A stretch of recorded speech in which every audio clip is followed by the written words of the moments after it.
Après un cancer de la peau, il y a plusieurs recommandations à suivre, mais lesquelles? Pour aborder cette question, je reçois la docteure Matar. Elle est dermatologue à l'hôpital Cochin à Paris, va répondre à cette question et nous dépeindre le paysage de l'après-cancer de la peau. Docteur Matar, bonjour. Bonjour.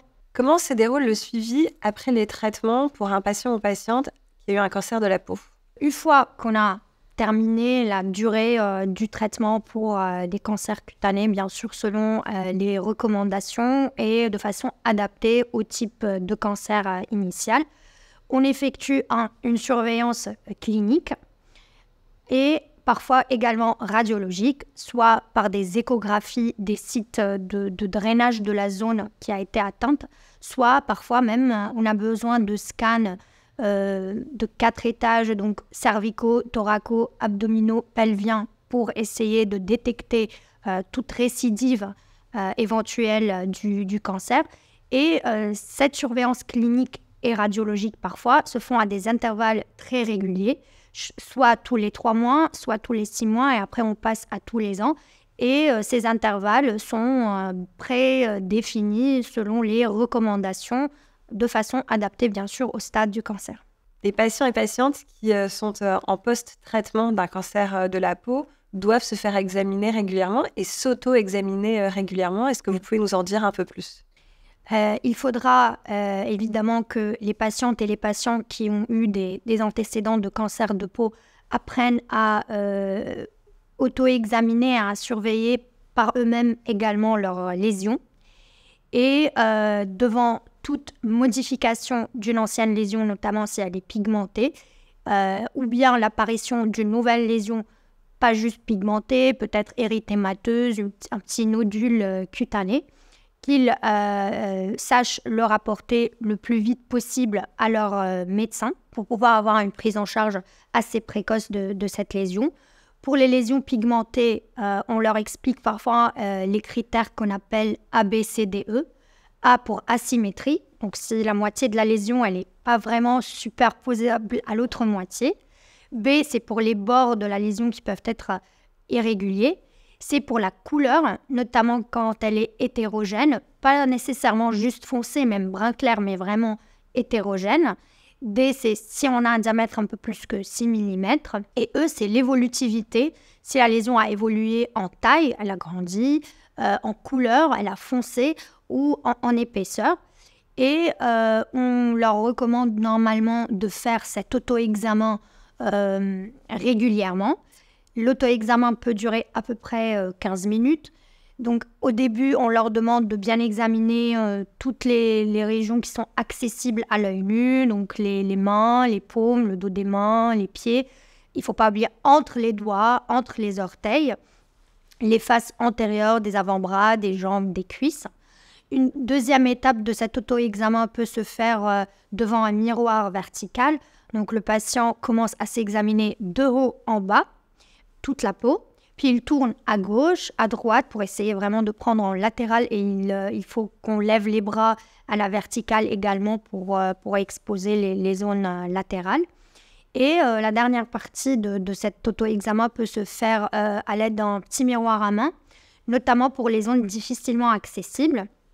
Le patient peut être assis sur un tabouret, un petit fauteuil. Il peut lever les jambes pour examiner les faces postérieures des jambes, des cuisses. On peut examiner les faces internes des membres supérieurs, le cuir chevelu, le cou et il ne faut pas oublier les zones génitales. Et parfois, le patient peut être aidé par un autre membre de la famille pour des zones difficiles d'accès. Docteur Matar, comment faire en sorte que l'auto-examination ne devienne pas une source d'angoisse pour les patients? Normalement, nous recommandons pour les patientes et patients qui doivent effectuer cette autosurveillance et presque pour tous les patients qui ont également des grains de beauté, d'effectuer cet examen régulièrement, on va dire, surtout s'ils ont un antécédent de cancer, une fois tous les 3 mois. Il n'y a pas besoin vraiment de se fixer sur les lésions, de les regarder quotidiennement.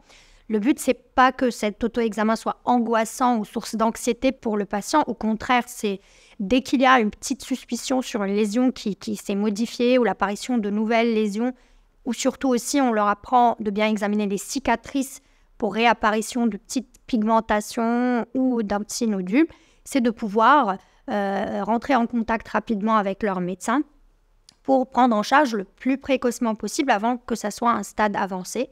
Et pour les rassurer encore mieux, on leur dit que dès qu'ils ont un doute et ils ne savent pas, ils peuvent contacter leur médecin. Et s'il y a des délais d'attente avant d'obtenir ce rendez-vous, on leur conseille normalement de se diriger aux consultations d'urgence dermatologique assurées par les services hospitaliers, où ils peuvent être vus rapidement par un dermatologue qui pourra soit les rassurer, soit prendre en charge rapidement la lésion.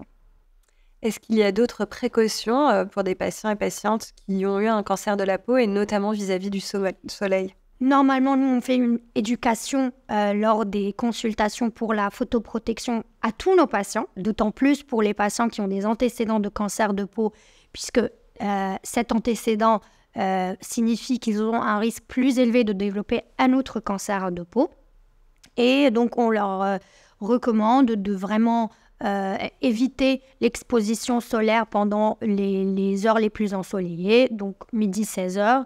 D'essayer de bien appliquer un écran solaire son total SPF 50% au moins et de renouveler l'application de cet écran toutes les 2 heures et surtout après chaque bain. De mettre un écran solaire également quand on fait d'autres activités à l'extérieur comme le jardinage ou autre, quand on fait du ski, et de ne pas oublier la protection vestimentaire qui est très importante.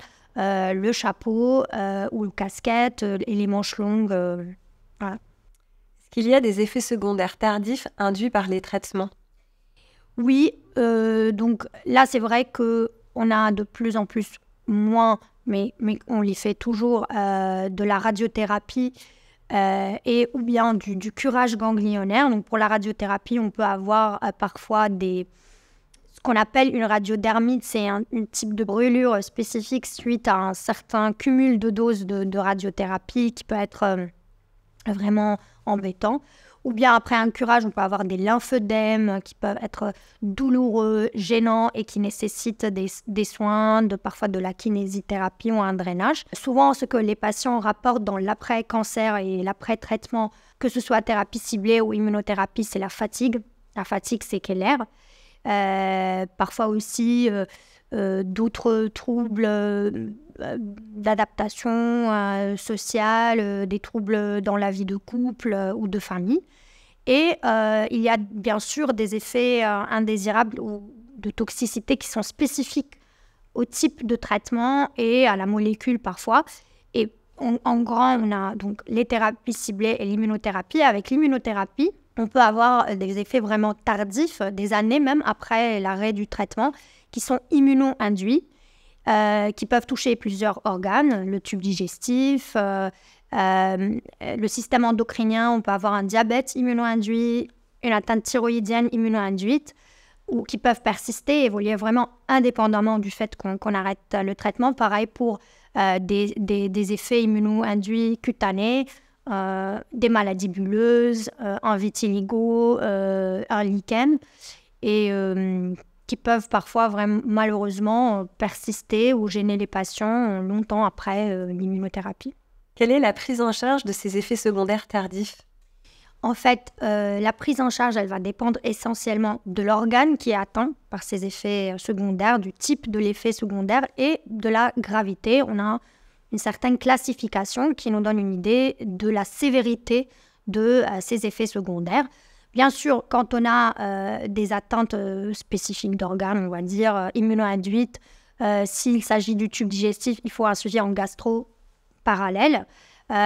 Endocrinien, s'il y a des atteintes thyroïdiennes ou un diabète, et le suivi bien sûr de tout ce qui est cutané est assuré par les dermatologues. C'est un suivi régulier et parfois pour les effets sévères, on est amené parfois à prescrire de la corticothérapie systémique ou d'autres traitements systémiques, parfois on les appelle les anciennes molécules immunosuppresseurs, pour gérer au long terme ces effets secondaires. Docteur Matar, vous êtes dermatologue à l'hôpital Cochin et vous avez également une activité de recherche. Est-ce que vous pouvez nous en parler ?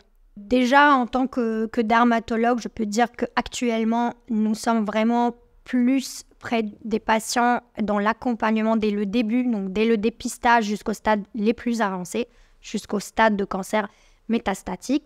Et notre activité de recherche, ce que je suis très fière, a permis de découvrir de nouvelles molécules thérapeutiques, déjà de nouvelles voies, de nouvelles pistes, de développer de nouvelles molécules thérapeutiques.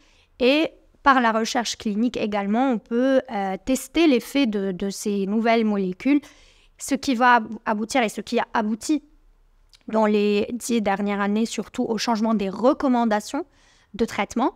Et donc, on a actuellement de nouveaux traitements qui ont révolutionné la prise en charge des cancers, qui ont changé la survie globale, vraiment qui ont augmenté au moins 3 ou 4, par un facteur de 3 ou 4 fois la survie globale des patients, à 5 ans même, et avec surtout une préservation de leur qualité de vie, de leur bien-être, avec beaucoup, beaucoup moins d'effets secondaires que les anciennes molécules. Voilà. Merci beaucoup, docteur. Merci.